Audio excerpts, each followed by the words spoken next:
வணக்கம். 2026ல தமிழ்நாட்டை மாற்றி அமைக்க நாம் தமிழர் கட்சி என்ன மாதிரியான திட்டங்களை முன்வைக்கிறாங்க?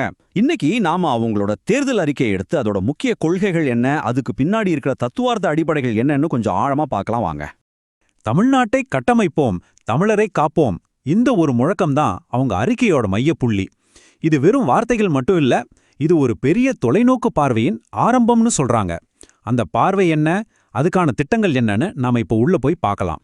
இந்த அறிக்கையோட முழு சாராம்சத்தையும் இந்த ரெண்டு சின்னங்கள்ல அடக்கிடலாம். ஒரு பக்கம் புலிச்சின்னம், இது தமிழ் பாரம்பரியத்தையும் வீரத்தையும் குறிக்குது. இன்னொரு பக்கம் உழவர், அவர்தான் இந்த மண்ணோட உயிர் நாடி, அதாவது வேளாண்மையோட முக்கியத்துவத்தை நமக்கு உணர்த்துறாரு. இந்த ரெண்டும் தான் அவங்களோட கொள்கைகளுக்கு அடித்தளமா இருக்கு. சரி, இப்ப நாம முதல் பகுதிக்குள்ள போகலாம். இந்த அறிக்கையோட ஒட்டுமொத்த நோக்கம் என்ன, அது என்ன முழக்கங்களை முன்வைக்குதுன்னு பார்க்கலாம். இந்த அறிக்கையோட இதயமே மக்கள் அரசுங்கிற ஒரு வார்த்தை தான். இது ஏதோ ஆட்சி மாற்றம் பத்தி மட்டும் பேசல, ஆட்சியோட தத்துவத்தையே மாத்தணும்னு சொல்லுது. அதாவது தலைவர்கள் ஆட்சி பண்றவங்களா இல்லாம மக்களோட சேவகர்களா இருக்கணும் அப்படிங்கிறது தான் இதோட ஆணிவேர். அடுத்து இந்த கட்சி தங்களோட சித்தாந்தத்துக்கு அடித்தளமா யாரையெல்லாம் பார்க்கறாங்க, எந்தெந்த தலைவர்கள், அறிஞர்களோட கருத்துக்கள் இவங்களுக்கு உத்வேகம் தருதுன்னு பார்க்கலாம்.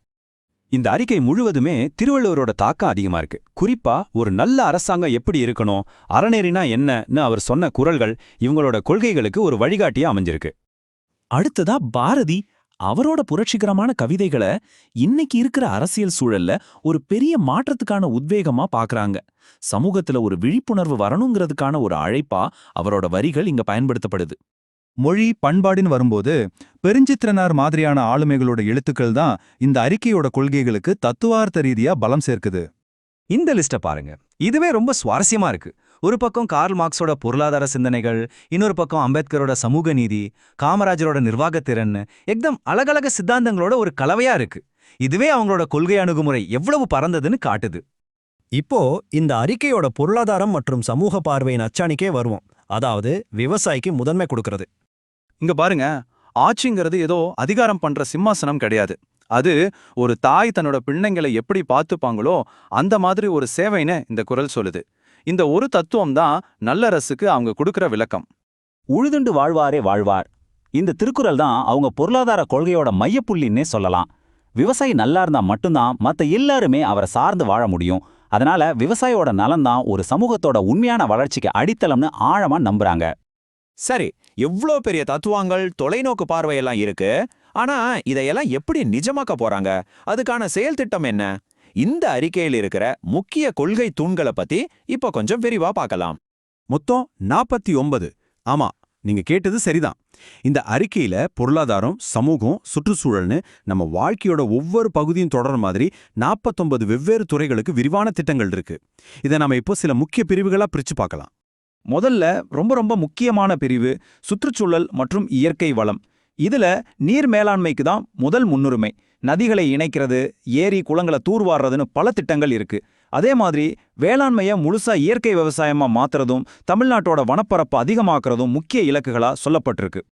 அடுத்து சமூக நலன் மற்றும் நீதி. எல்லாருக்குமே தரமான கல்வியும் மருத்துவமோ இலவசமா கிடைக்கணும்னு இந்த அறிக்கை உறுதி கொடுக்குது.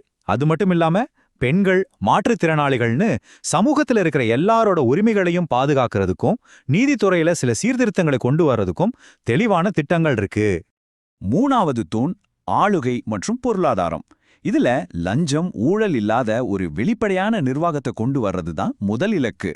தொழில் கொள்கைகளை பொறுத்த வரைக்கும் சிறு குறு தொழில்களுக்கு அதிக முக்கியத்துவம் கொடுக்கறதும் மாற்று எரிசக்தியை அதிக அளவுல உருவாக்குறதும் முன்னிலைப்படுத்தப்பட்டிருக்கு. கடைசியா ஆனா ரொம்ப முக்கியமா கட்சியின் அடிப்படை கொள்கையான தமிழ்மொழி மற்றும் பண்பாட்டு அடையாளம். தமிழ் மொழியை எல்லா துறைகள்லையும் முதன்மைப்படுத்துறது, தமிழ் கலை இலக்கியங்களை வளர்க்கிறது, அப்புறம் உலகம் முழுக்க வாழ தமிழர்களோட உரிமைகளுக்காக குரல் கொடுக்கறதுன்னு பல திட்டங்கள் இதுல இருக்கு.